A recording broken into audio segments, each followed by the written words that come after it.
Assalamualaikum warahmatullahi wabarakatuh.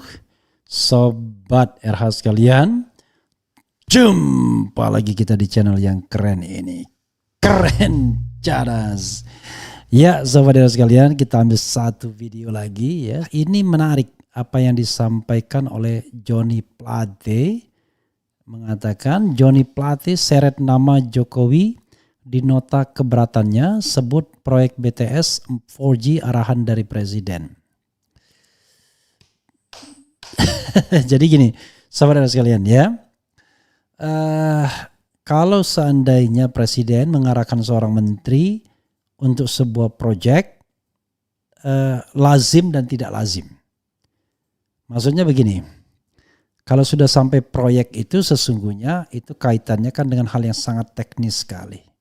Arahan kan biasanya bersifat umum, program kementerian tersebut lalu dijawantahkan secara teknis oleh seorang menteri. Tapi kalau sudah per proyek yang diarahkan, nah tentu pertanyaannya ada apa? This is a question mark ya. This is a big question.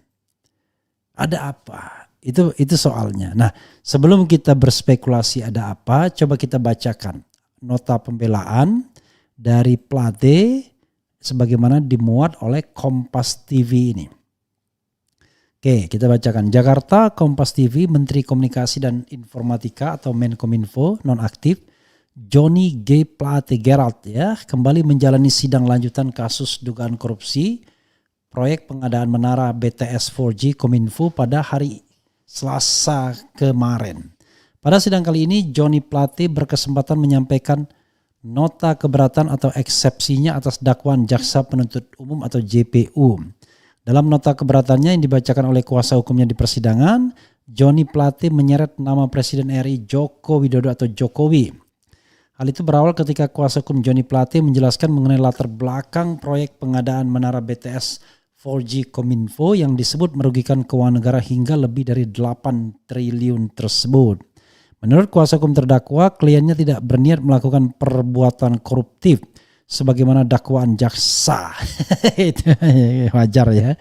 Yang menarasikan seolah-olah Johnny Plate bersama terdakwa lainnya, anak Ahmad Latif, mengadakan proyek pembangunan menara BTS 4G dengan tujuan merampok uang negara. Apalagi dengan narasi inisiatif terdakwa Johnny Plate terjadi peningkatan target pembangunan BTS 4G sehingga menjadi 7.904 menara BTS dalam periode 2021 sampai 2022 tanpa melalui kajian, kata hukum Johnny Plate saat membacakan eksepsi kliennya di Pengadilan Negeri Jakarta Pusat. Padahal faktanya program pembangunan BTS 4G 2021-2022 itu adalah penjabaran atau pelaksanaan arahan dari Presiden RI. Kuasa hukum terdakwa Johnny menyebut arahan Presiden Jokowi itu disampaikan dalam berbagai rapat terbatas dan intern kabinet. Oke. Beberapa di antaranya itu rapat terbatas kabinet pada Selasa 12 Mei 2020 pukul 11.09 melalui video conference. Saat itu Presiden berada di Istana Merdeka Jakarta termuat dalam risalah rapat intern kabinet dengan nomor 0092 tentang percepatan transformasi digital bagi UMKM. Di mana ada arahan dari Presiden untuk mempercepat transformasi digital bagi pelaku UMKM, ujarnya. Kemudian lanjut kuasa hukum Johnny, rapat terbatas kabinet pada 4 Juni 2020 tentang peta jalan pendidikan tahun 2020-2035. Saat itu ada arahan dari Presiden kepada terdakwa untuk menyampaikan 1 lembar daftar investasi, infrastruktur telekomunikasi yang berisi kekurangan infrastruktur dan anggaran yang dibutuhkan, baik yang dilakukan oleh investasi swasta atau pemerintah, ucapnya. Berikutnya rapat internal kabinet pada 16 Juni 2021 di Istana Merdeka, Jakarta tentang tindak lanjut transformasi digital mengenai peta jalan Indonesia Digital 2021-2024. Pada saat itu terdapat arahan dari Presiden RI bahwa kecepatan transformasi digital di semua sektor merupakan hal yang diharapkan pemerintah, ujar kuasa hukum Johnny. Nggak disebutkan siapa kuasa hukumnya. Seperti diketahui Johnny G. Plate dalam kasus ini didakwa melakukan tindak pidana korupsi proyek pengadaan menara BTS 4G Kominfo. Akibat praktik korupsi yang diduga dilakukannya mengakibatkan negara mengalami kerugian keuangan sebesar 8 triliun. Ya, ini Jaksa Penuntut Umum menyebut Johnny Plate menerima uang sebesar 17,84 miliar dari proyek Menara BTS Kominfo tersebut.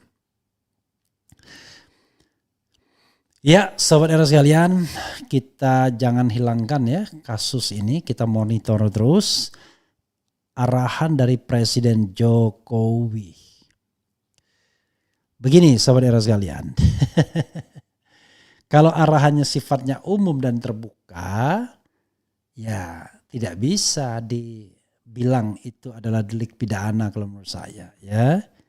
Tapi kalau seandainya ada undercovernya, misalnya secara terbuka ada arahan, tapi kemudian Presiden memanggil khusus Johnny Plate agar proyek ini dipercepat misalnya, ditambah dan lain sebagainya. Nah itu baru. Gitu ya saudara sekalian menurut saya. Jadi walaupun kita ya barangkali mengkritik Presiden Jokowi, ya harus adil juga bahwa Johnny Plate tidak bisa menunjukkan sebuah arahan Presiden yang mengarah kepada subjektivitas Presiden untuk misalnya mengadakan atau mempercepat proyek ini. Kalau arahannya sifatnya umum di forum-forum terbuka ya banyak hal yang diarahkan oleh Presiden. Karena Presiden kan juga berkepentingan untuk akselerasi pembangunan. Itu yang menurut saya kita harus objektif. Jangan kemudian tiba-tiba loh kok kalau begitu Presidennya keliru dong, salah. Ya belum tentu ya dalam konteks ini. Kecuali Johnny Plate bisa menceritakan melalui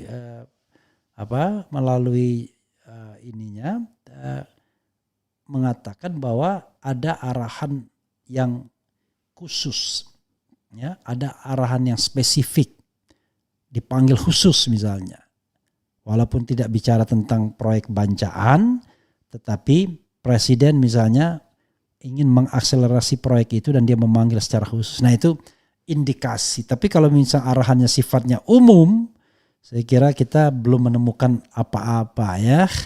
Jadi kita harus tetap objektif juga. Tapi sekali lagi bukan berarti Presiden Jokowi pasti clear dari proyek ini. Ya, tetapi sekali lagi pembuktiannya tidak cukup hanya begitu saja, ada arahan yang sifatnya umum. Must be spesifik bahwa ada kong kali kong atau upaya kong kali kong misalnya. Itu satu. Yang kedua, Johnny Plate ya, itu harus jujur apakah dia terima uang 17 miliar lebih itu atau tidak.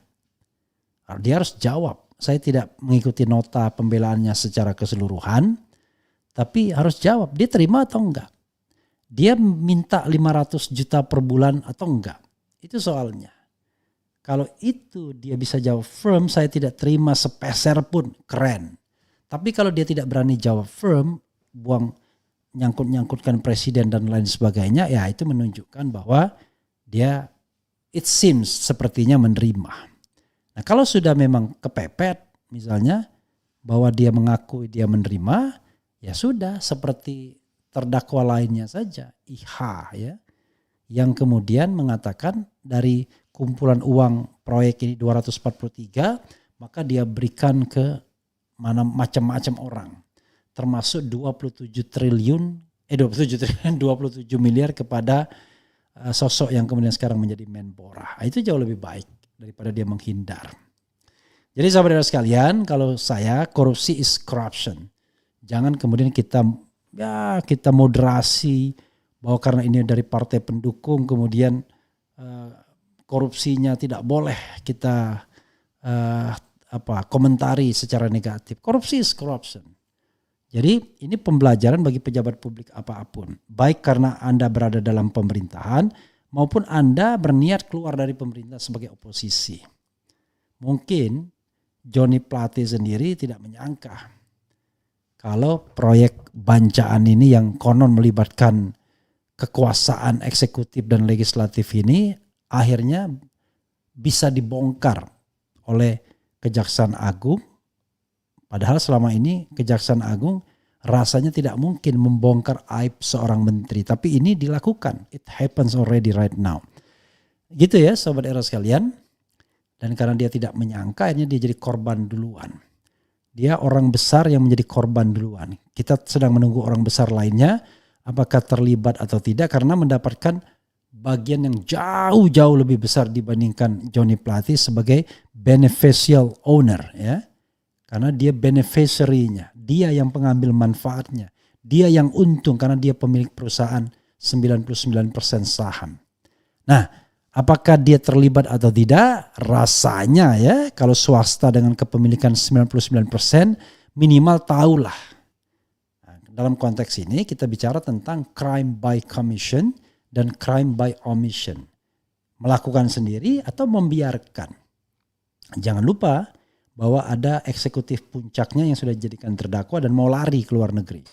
Tapi akhirnya tertangkap dan sekarang ditahan. Dianggap terlibat ya. Dia adalah direktur utama BUP ya. Perusahaan yang dimiliki oleh tokoh ini dengan 99% saham. Jadi itu ya Sobat Era sekalian, kalau kita mau lihat keterlibatan presiden. Jangan umum, harus must be spesifik. Tapi saya mengakui bahwa saya tidak membaca detail nota pembelaan itu. Untuk dua hal. Gitu ya Sobat Era sekalian. Wassalamualaikum warahmatullahi wabarakatuh. Cie.